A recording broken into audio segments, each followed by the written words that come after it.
అమ్మా మహాకాళి, నీ అనుగ్రహం కోసం సంవత్సరాలుగా ఘోర తపస్సు చేస్తున్నాను.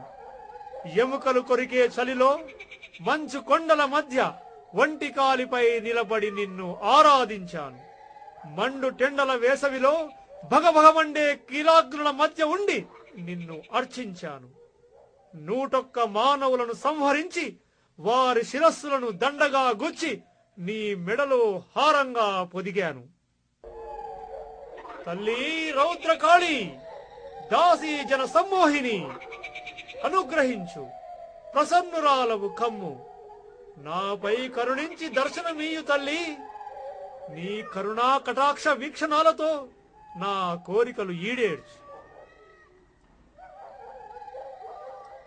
పలుకవా మాతా, నన్ను కరుణించవా? అట్లయినా ఇదిగో ఇప్పుడే నా తల నీకు బలిహారంగా ఇస్తున్నా. నీ అనుగ్రహం లభించని ఈ జన్మ వ్యర్థం.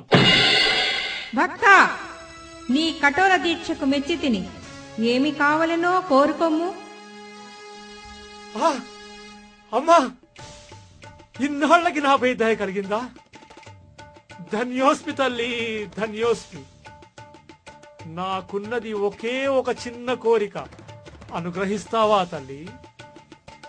అసమంజసము కానిది, సమస్త మానవ జాతికి హానికరము కానిది ఏదైనా అనుగ్రహిస్తాను.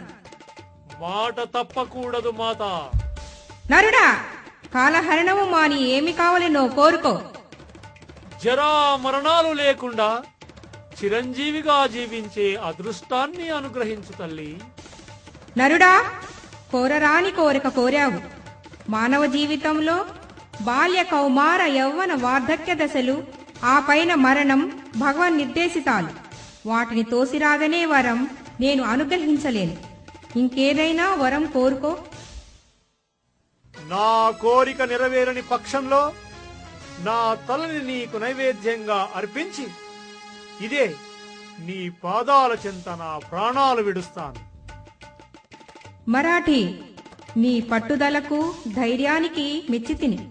నీ కోరిక పూర్తిగా నెరవేర్చలేను గాని నీ ప్రాణాన్ని ఒక చిలుకలో భద్రపరచి నీ శరీరానికి వృద్ధాప్యం గాని మరణము గాని లేని వరమును అనుగ్రహిస్తున్నాను.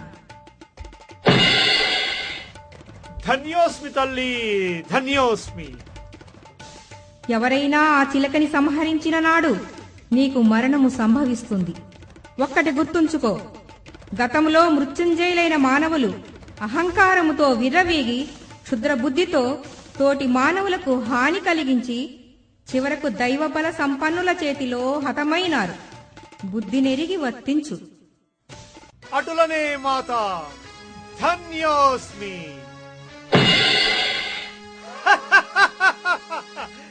ఈ ఫకీరు మృత్యుంజయుడు ఇక చావు లేదు. ఏయ్ కాపాలిక! ఫకీరా, ఏమి ఆజ్ఞ?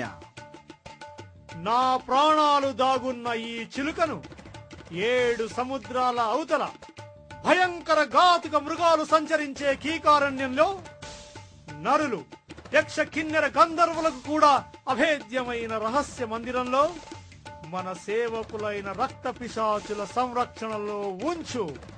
అలాగే ఫకీరా, ఆ చిలుక మన భూత పిశాచాల కాపలాలో క్షేమంగా ఉంటుంది.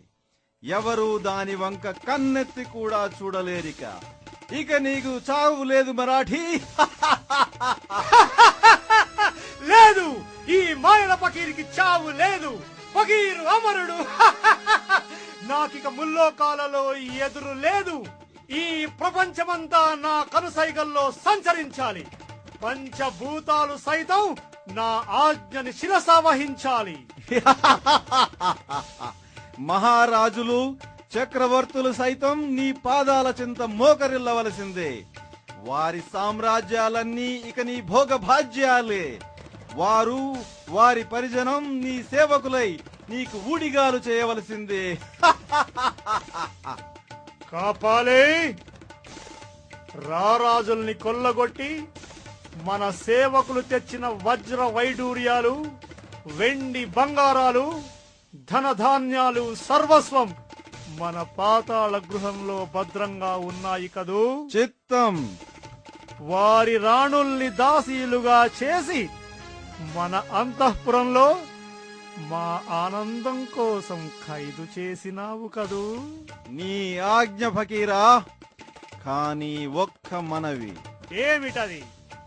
ఎప్పుడు ఏ వేళ కాలం ఎలా మారుతుందో చెప్పలేం.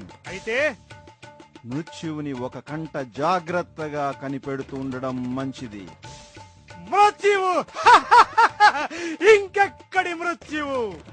మృత్యువు కూడా నా ఆజ్ఞని శిరసావహించవలసిందే. లేనిచో మృత్యువుకి కూడా మృత్యువు కలిగించగలడి మరాఠీ. నా ఆజ్ఞని ధిక్కరించిన నాడు ఈ లోకాలన్నీ పట్టపగలే చీకటిలో పగలు కమ్ముకొని కమిలిపోతాయి. ధనావాలతో హిమాలయాలు బద్దలైపోతాయి. హోరు హోరుమంటూ సప్త సముద్రాలు ప్రపంచాన్ని ముంచివేస్తాయి. నా మాయా మంత్ర శక్తుల వల్ల ఇక ముల్లోకాలు నా ముందు మోకరిల్లవలసిందే. ఇక జీవితమంతా మదిరా మగువా.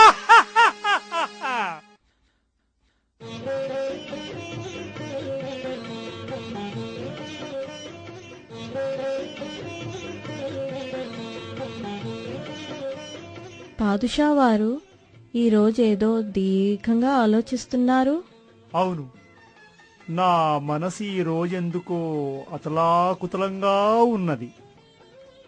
ఆ ముల్లోకాలను సైతం గడగడ వణికించే ఫకీరే కలవరపడుతున్నాడా?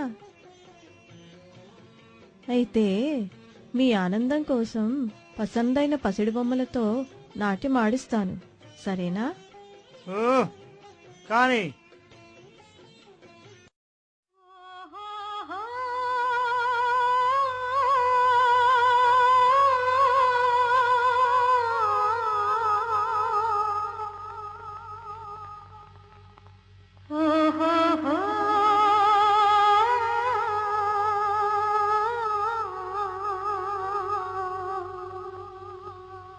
छांग रे छांग छांग रे छांग रे बंगारू राजा छांग छांग रे बंगारू राजा मजारे मगरेडा मतैन वगताडा अय्यारे अय्यारे नीके मनसियाలని ఉందిరా छांग रे